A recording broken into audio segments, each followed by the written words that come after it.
अब आजकल ना टीनेजर्स के अंदर या यंगस्टर्स के अंदर, एडल्ट्स के अंदर, जो आजकल के नए एडल्ट्स हैं उनमें एक नया ट्रेंड आया है। अब इसमें कई लोग, बहुत से लोग हैं, कई लोग अभी भी बचे हुए हैं, पर बहुत से लोग ऑलरेडी हैं।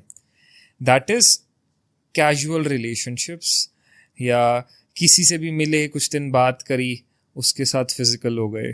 कोई फ्रेंड्स हैं, आजकल ये फ्रेंड्स विद बेनिफिट्स का कॉन्सेप्ट आ गया है, वो हो गया। फ्रेंड्स के साथ फिजिकल हो गए, किसी के साथ भी फिजिकल हो गए, कहीं से भी इंटीमेट हो गए, किसी भी फॉर्म में इंटीमेट हो गए। और आजकल अडल्ट्स को ये लगने लगा है कि ये तो बहुत एक फन चीज़ है, बहुत ही इंजॉयबल चीज़ है। तो क्या इससे भी हम अपना कहीं ना कहीं एनर्जी को ख़राब कर रहे हैं? बहुत ज़्यादा, बहुत ज़्यादा। क्योंकि आप सोचिए, जब मैंने आपको बोला कि एक हाथ मिलाने मात्र से आपकी एनर्जीज एक्सचेंज हो रही हैं, तो आप जब किसी के साथ फिजिकल हो रहे हो तो आपकी एनर्जी कितनी एक्सचेंज हो रही है जी। और वो जो एक्सचेंज ऑफ एनर्जीज है उसको आप कितना हैंडल कर पा रहे हो, आप मैनेज कितना कर पा रहे हो उसको, वो भी तो अपने आप में एक बहुत बड़ा सवाल है।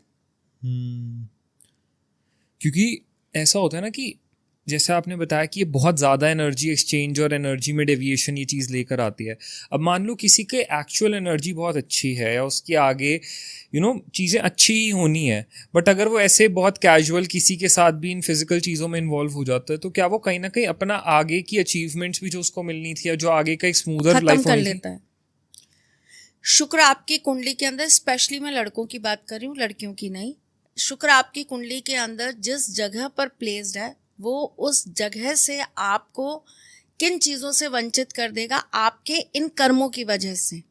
ये आपकी कुंडली साफ दिखा देती है। इसीलिए आपको पता है कि सबसे ज़्यादा इसी चीज़ पर बार बार फोकस किया जाता है और इसीलिए व्यक्ति को बार बार यही समझाया जाता है कि आप अपने ऊपर संयम रख के चलिए। पर ये जो सिस्टम है ना, ये यंगस्टर्स को आजकल समझ में आ नहीं रहा, और जब तक उनको समझ में आता है तब तक चीज़ें बहुत आगे तक जाके खराब हो जाती हैं। बहुत कंट्रोवर्शियल हो जाएगा, लेकिन मैं आपको एक चीज़ बताऊं, 90% जीवन की प्रॉब्लम्स का कारण ही यही है। ओके।